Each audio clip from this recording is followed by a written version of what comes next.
Happy New Year. Happy New Year. Happy New Year. What is happening? 2024.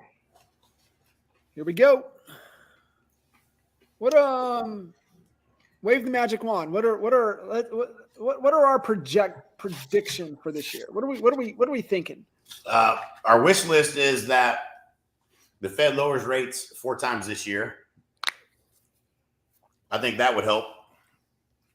Get us some inventory on the market, get some buyers off the fence. I know NAR is predicting 4.7 or 4.8, something like that, million home sales, up from 4.1 this year or 2023. Anyway, okay. I think that would be a huge help. We need the job market to stay steady, and it doesn't look like that's the case. I mean, they're predicting a lot less job growth this year, but it would be nice to see that hold steady. And it's an election year. Who knows what the hell's going to happen? Yeah. Depends on who you're listening to, right? Yep. I think that's another thing. Be real careful of who and what you're listening to. I know just kind of tracking, inventory levels have dropped, month over month. Is there some seasonality to it? Yeah. Is there some more to it? Yeah.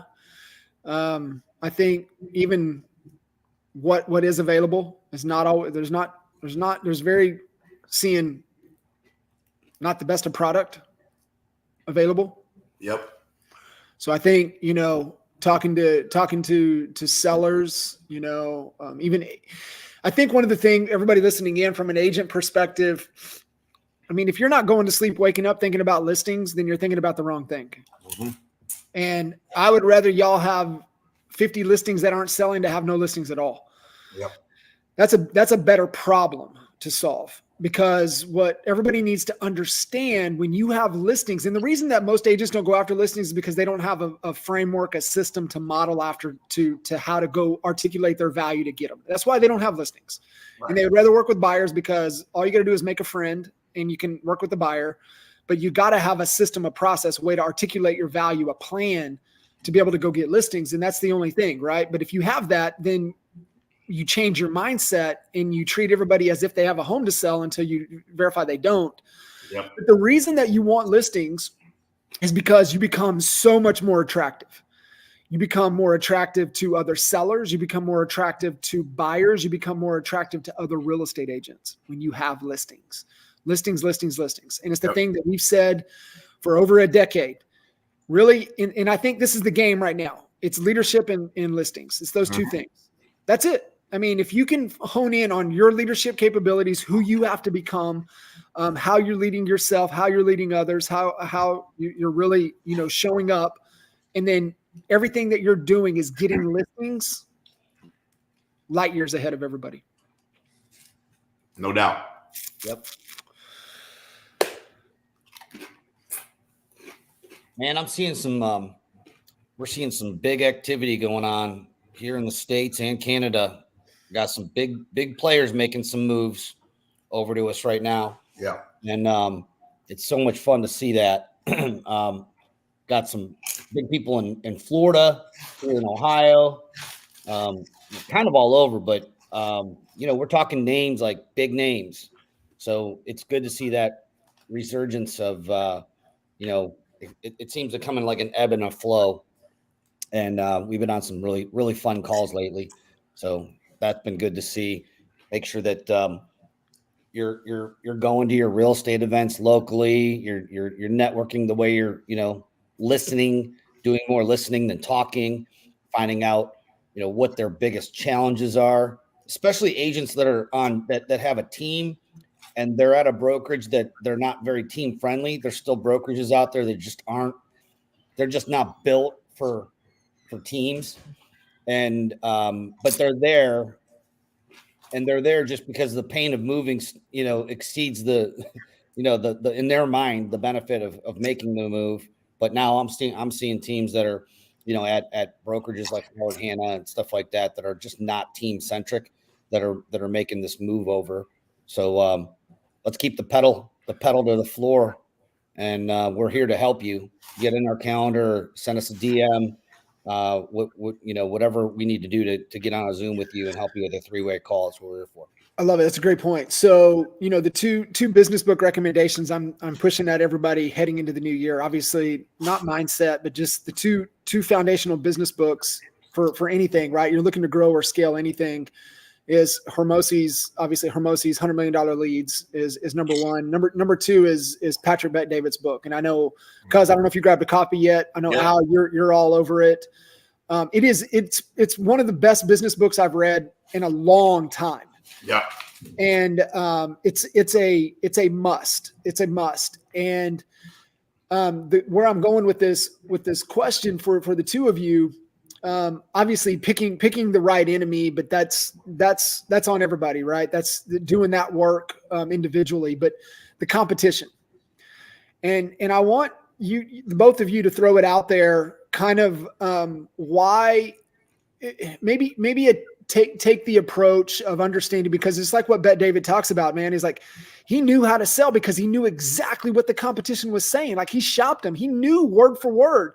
And I love, the analogy that he gave to from Air, from the Nike story, the movie with Matt Damon. And Matt Damon told Jordan's mom, said, "Hey, that's fine. Go talk to Adidas and go talk to Converse. This is what they're going to say." Right. He built more credibility. He was already out in front of them. So this Honey Badger Nation, as Al, to your point, right? There's agents that are lost, confused. They're looking for direction. They're looking for somebody that they can grasp onto, and they're having conversations, but are they being told the truth? Probably not. So understanding the competition, understanding why people would not want to come to EXP versus go somewhere else. I mean, let's throw some things out there for these honey badgers to be thinking about as they continue to have agent conversations, knowing what the competitors are saying and knowing why people are maybe not coming to EXP. Yeah, well, I mean, the first thing that comes to mind when you say that, two things. First of all, the knowing your competition is a huge thing, and knowing what they're saying, and it's something that we all should be echoing these things, and there's so much evidence of it in the book, Patrick Bet-David's book. He talks about it, but and I go back and look for okay, is that true in my life? Is that true in my experience? And one of the biggest benefits that we ever had was, having a Remax team that was selling 750 homes in my backyard for my entire career. And I hate losing, I fucking hate losing. And I lost a lot to them. And they would drop, we charged 7%, and they would drop to 4% anytime they competed against us. And so, finally figured out the process, doing an autopsy on every one of these. Then I would learn the things that they were really hanging their hat on and what people were saying yes to them because of some of the things that they were saying on the appointment, things that I wasn't doing or that I wasn't focused on, newspaper advertising, a lot of things that was really irrelevant. And I would always go back and refine the things that I would say, and I would point out, I used to use, the newspaper for advertising, for example. And I would ask the seller, how many calls on Sunday in a full page ad do you think I get from buyers on a full page ad on Sunday? And they'd say, I don't know, maybe 10. And I'd say average of one call from an agent, literally no buyer calls. I said, I don't spend money on things that don't get my sellers and clients results. Just to have an image ad out there that looks like I'm doing a lot of things when it's actually not getting the results. And so I made it a focus of the listing presentation to talk about the one thing that they always tried to brag about. And it completely disassembled their whole pitch. And it allowed me to win listings I otherwise wouldn't have. But if I didn't do those autopsies and I didn't really try to listen to what people were saying, I wouldn't have had that ammunition. I wouldn't have known that this is what I need to say and how I need to focus the presentation on what they weren't focused on, which was the internet and web traffic and things like that. And so the same thing with agent attraction, the thing that people are buying into, which is absolutely asinine and crazy, if they're not joining us and they're say going to a real or an LPT, is that they believe for some reason that the stock is going to be valuable. And it's absolutely just not true. And the evidence of that, we've pointed this out many times, but if you go and look at the last 5 years of growth of EXP and you go and look at Compass's last 5 years, their agent count grew the same as ours, almost very similar. Compass's stock, I didn't remember the math the last time I did it. It was something like 2,400% down, while our stock was 2 or 3x up over that span of time. So where do you want to get stock? You want to get a stock on a company that isn't profitable, that loses money, or do you want to have stock on a company that's growing and is profitable? And that's just how the stock market works. You're not going to make millions of dollars on a dollar stock if the company never goes up in value. Go look at Reology. Go look at Remax's stock is a little better just because they're a little bit bigger, have a little bit more profitability than Reology does. I don't know how, to be honest, Real is going to even survive without making even more changes, but they're not profitable. And if they're not profitable at whatever 10,000 agents, whatever they have, that stock's never going to be worth anything. It's only going to go down in value, or they're going to make changes that are going to financially impact you anyway. So that's understanding that that's what they're selling them on. You need to be able to articulate that and show them, go online, go just pull it up, type in, EXP stock, type in Compass stock and show what happens when a company's not profitable to the stock. And, we have agents starting to come back now. So, this last week, Blake Weaver, one of our really good friends, bought into the bullshit, got sold on it. And then here he is coming back. Imagine that. And, the reason he's coming back is because of all the value add that we consistently do. They don't have that over there. They don't have Honey Badger Nation. They don't have some of the top agents in the world all sharing their best practices. What's coming in 2024? How should you be positioning yourself? All the training, everything that we have. They don't have those things. And so, you kind of feel like you're on an island when you get over there. So if you've got people that you lost to another company or went somewhere else, we've seen a lot of the biggest and brightest that the big producers that have gone over there are not happy. So, keep loving on them. They're coming back. So super excited about seeing a lot more of that this year. People coming to the realization that promises made don't equal promises kept. And, the realization of truth as opposed to fantasy land. And so I think that's a huge thing to make sure that, even if you don't think they're talking to someone else, you need to be talking about understanding the value of the stock, because that is a lot of what they're hinging their whole story on, is that you're going to be the next EXP, and they're just clearly not the same model. So anyway, yeah, that's great point, John. Yeah. Al, get some context to that. And I think, that might even be the word of the year, right? For what we're all in store for is what's the truth? Let's get down to the truth. Let's get down to the facts. Let's get that on the table first. Make sure we're having the same conversation, right? And I think that's part of decision-making theory, is that make sure we're all speaking the same language. Make sure we know what the facts are and what the truth is before we make any decisions, and understanding that with our decisions come ripple effects. And so, having a strong foundation to make really good decisions. But Al, give some additional context to that from a competition standpoint.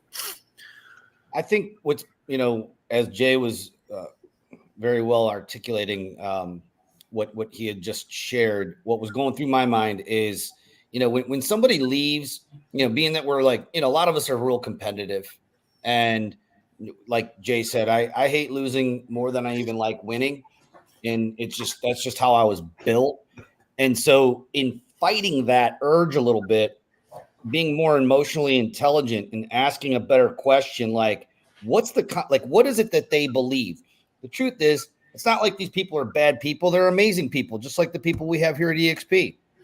But they're seeing something that we're not seeing. So if you truly seek to understand, and really truly seek to understand, when Cliff Freeman showed me EXP, let me take that back, wanted to show me EXP the first time, I fought him tooth and nail for 3 months. I'm like, I'm not interested in even seeing it. But then when I finally broke down, opened my mind up, and okay, let me just see if I can understand this. And then boom, it clicked.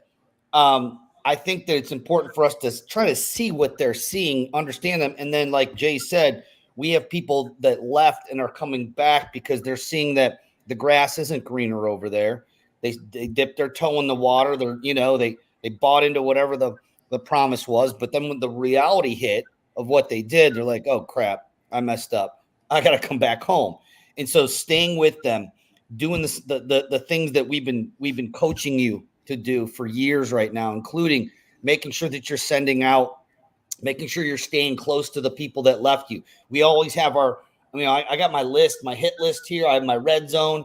I'm focused on my agents that I'm trying to get across the finish line, of the red zone to get them into onboarding. But don't forget about the people that have left and treat them the same exact way you would have as if they were still with us, because as we Jay pointed out with Blake Weaver and many, many others, there's a good chance that they're gonna see that, you know what, maybe this wasn't the best decision for me.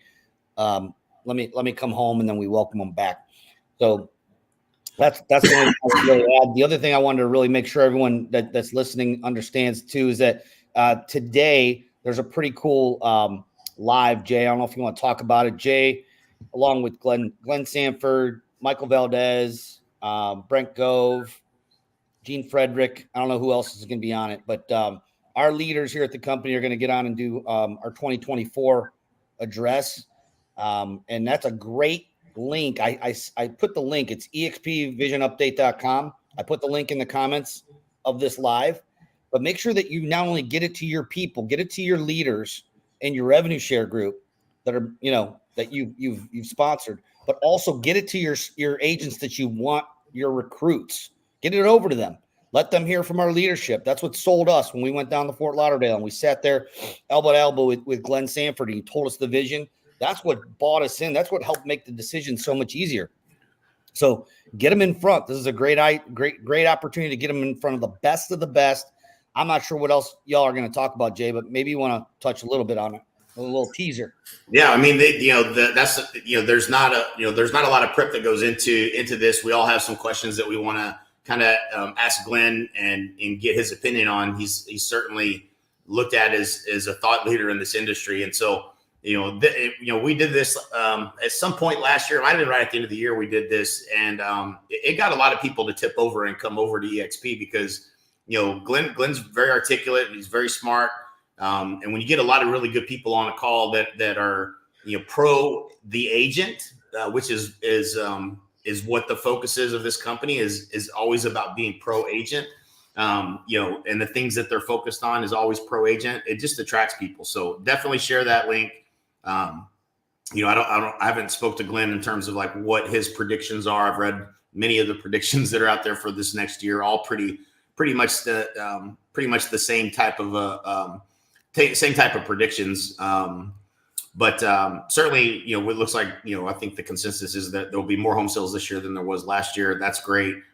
Prices, up, down, less than 1%, down 1%, home prices down, rates down, which, that's all really exciting stuff. I think, we've got a lot of people sitting on the fence, right? So like a lot of, we've been doing lead gen for a lot of people, and a lot of these people are just on the fence. And, one of the NAR predictions or Zillow predictions was talking about, as the prices start to fall, these sellers that are wanting to move across town to that neighborhood they've wanted to get into, but the rates went up, crazy fast last year. And so they said, well, wait, those people are going to jump off the fence. They're going to sell their house. They're going to move across town to that neighborhood or buy a house with a big, one more bedroom or bigger yard or a smaller bedroom, downsize. Those decisions are going to start happening this year. So I think we got a lot of really exciting things to kind of, look forward to. As long as, those rates start to come down, people are going to be making moves that they've been sitting on the fence doing. And so, I think Redfin was predicting it's the year of the buyer. But all these things will be what we talked about on this live, and hearing it from Glenn just gives it a lot more credence. I'll tell you too, man, just kind of as you were sharing that, and I was thinking through, and Al brought up a great point when we were in Fort Lauderdale and sitting across from Glenn and Jason, hearing the vision. And that's, when I get asked the question of this company or that company, and I'm like, what's the vision? I don't know the vision of these other companies. I know the vision of EXP, but I don't know the vision of these other companies. And what you were talking about earlier is that they're getting sold on certain things that may or may not be true. But what's happening is that they're looking at can they achieve their goals and their dreams within that ecosystem. And this is, I think I got it. It might've been on, I know I got it from Ed, was talking about it. Ed Milet was talking about it. He said that you got to create a vision so big that the people coming on board believe they can achieve their dreams within it. And so you look at, like for us sitting across from them, hearing the vision, we believed we could achieve our dreams and our goals within that vision that Glenn had for EXP. That was part of being sold on, do we want to align with this because we can do what we want, achieve what we want within this vision. And so when you check the boxes and go back to like Blake's example, he might've been sold on something and he believed that he could achieve his dreams on what he was being sold, which was this vision, but he got over there and realized the vision wasn't that. And so I think it's so important to understand is knowing what your goals are, knowing what your dreams are, knowing what your vision is, and can you achieve those things within the ecosystem that you're in? And what Glenn's been able to build is a platform that has a massive vision that you can plug into and achieve whatever you want to achieve. And I think that's just understanding that you can still build your own brand, your own team, your own organization, your own freedom, your own legacy, plugged into a platform that superpowers you and gives you things that you can't do on your own. It's just impossible. The math doesn't make sense. So yeah, I just wanted to emphasize that. So like get in, understand the vision, and then you can really truly understand that you can achieve whatever you want by being a part of that. And it's just a good checks and balance for everybody listening. Yep. So Jay, looks like Caroline, hey, Happy New Year, Caroline. She said, how do you find the cadaver? Yeah. How did you know what your competition was pitching newspaper advertising, for example? Yeah. So great question. So, yeah. So, if I went on, I mean, and there's some people that'll say, oh, you're not supposed to contact somebody after they've listed, whatever. I'm going to call them anyways. I called every one of them. If I lost and I saw that house in the MLS, and that's usually when I would find out that I had lost, I would call them and be like, hey guys, I really appreciate you having me out. I saw that you listed the house with Barry and Pam. And, I just wanted to know, what was your main, reason for deciding to go with them? And that would usually uncover something. They would tell me a little something. They don't give you a lot, but they'll get you. If you dig a little bit, they'll start telling you a couple things. The other thing is when you win the listing, they were going to potentially choose the other person, but they decided to go with you. I would always ask, why did you decide to go with me? So I knew what I was saying that was working. And then, what did you like about what they were offering? And then they would tell me some things that they liked that they had mentioned.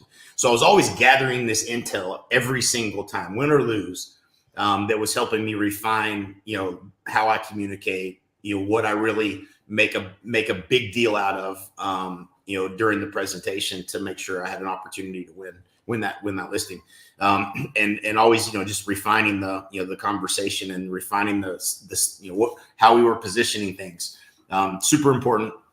But yeah, and again, all of those findings, which are really not uncommon today, they're all the same objections, right? They're not different. There's slight nuances and differences today with technology and some things of that nature. But all of this we discuss and we lay out in the Certified Home Selling Advisor designation and training.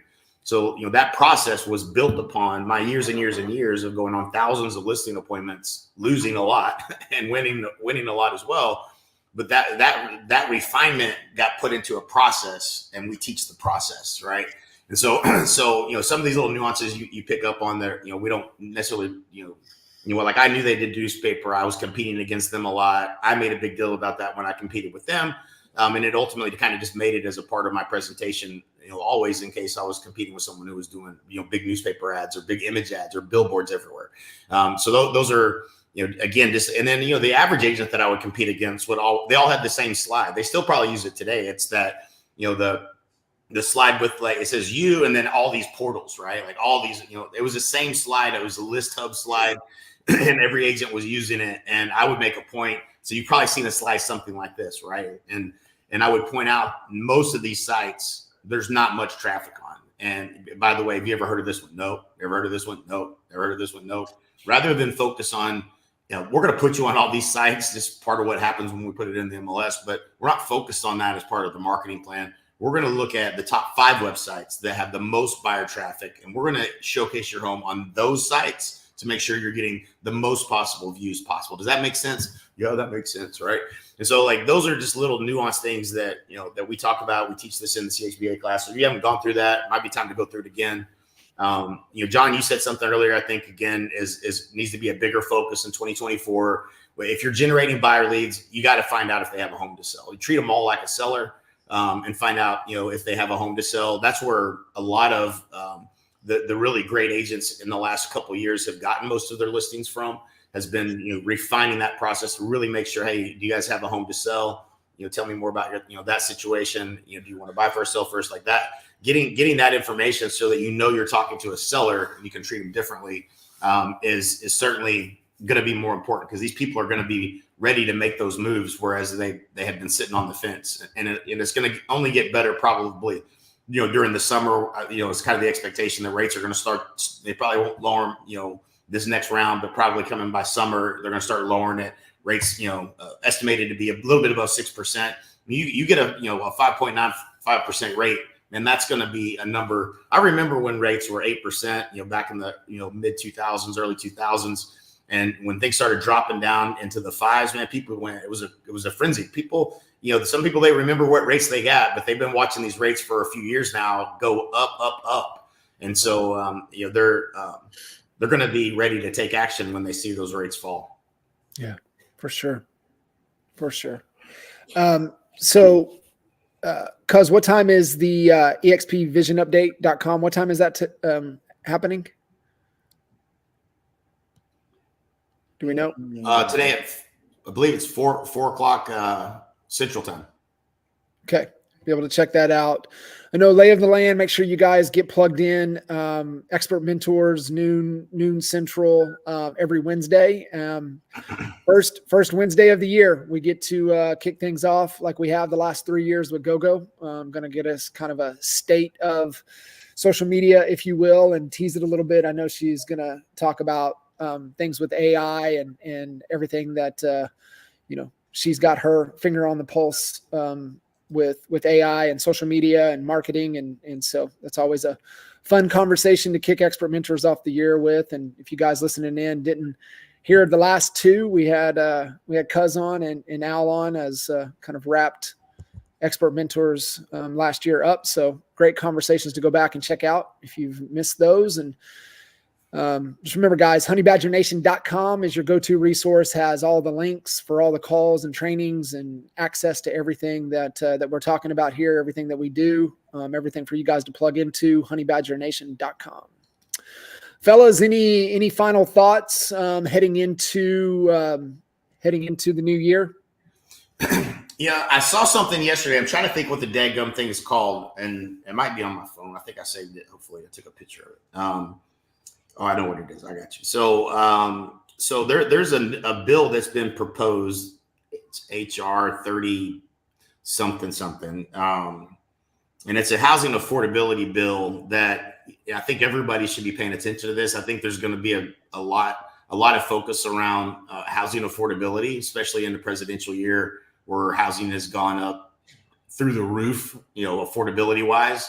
So they're going to be trying to do some things to, create affordability in housing. And so this tax credit is an interesting thing. It's very confusing if you try to read it, but it's, I think the intention behind it is good. And it is called the Neighborhood Homes Investment Act. So if you go to neighborhoodhomesinvestmentact.org, you can read about it. It's not a bill that's been passed. It's been proposed by both a Democrat and a Republican.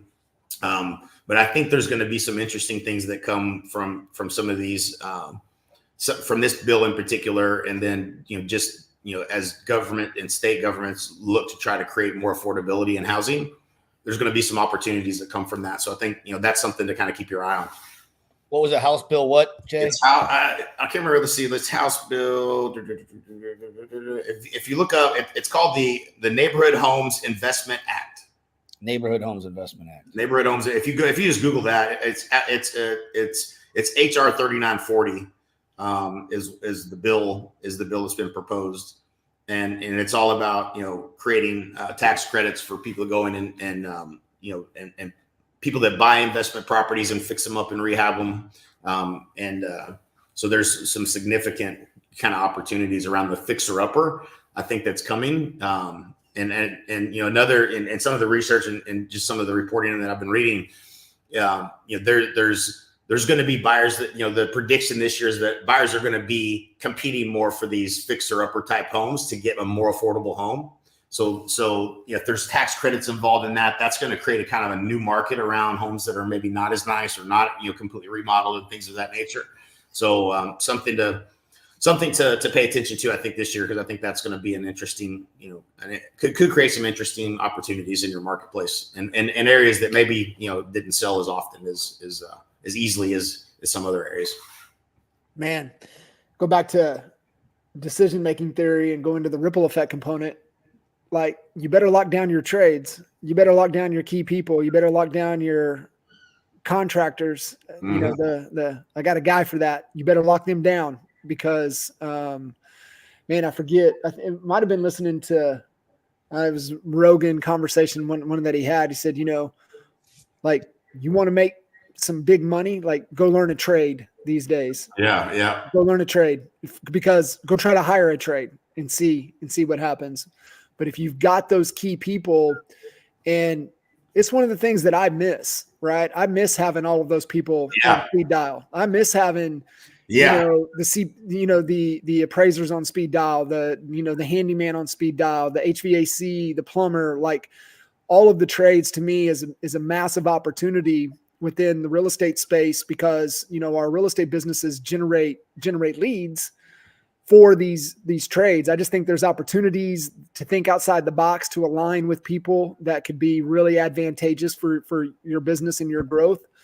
But that's where, when you're saying that and all the incentives and what they're going to be throwing out, like getting some great people, because everybody's going to be an investor, but the constraint is going to be getting the work done. And if you've got good people that you take care of, you're going to be able to get work done, and you're going to become more valuable to those investors.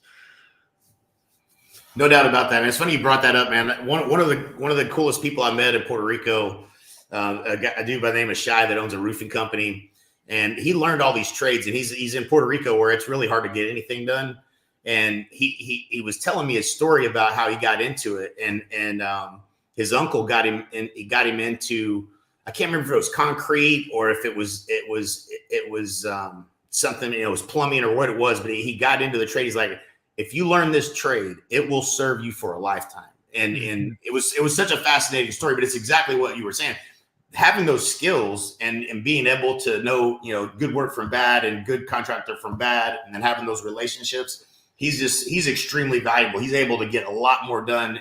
And whereas I'm sitting on the fence in Puerto Rico, not having ever done any of these trades, going, I don't want to fuck with this, right? Like, and I don't know if this guy's good or not good. They can't read the directions in English if they're in English, and they're just putting shit together. And you're like, man, I hope this turns out okay. But like, when you have those the skills, it is super valuable. And he was pointing that out to me. Really, really cool dude. But great point. Lock down your trades this year, because it's gonna be probably hard to get them. As you're going through it, Al, You walked through my front door just now. It's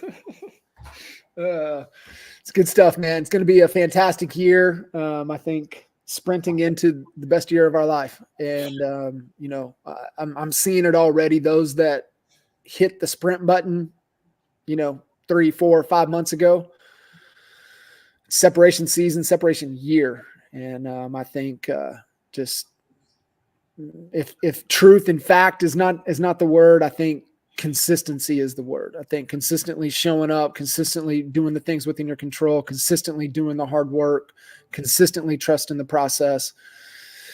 Separation time. Yep. Make sure you get those invitations sent out to your agents. Make sure you send them out to your recruits. As soon as we hang up here, my text messages are going out. 5 o'clock Eastern time, 4 o'clock Central time. We'll see the best of the best on there. So Good. happy New Year, everybody. Happy New Year. See you guys.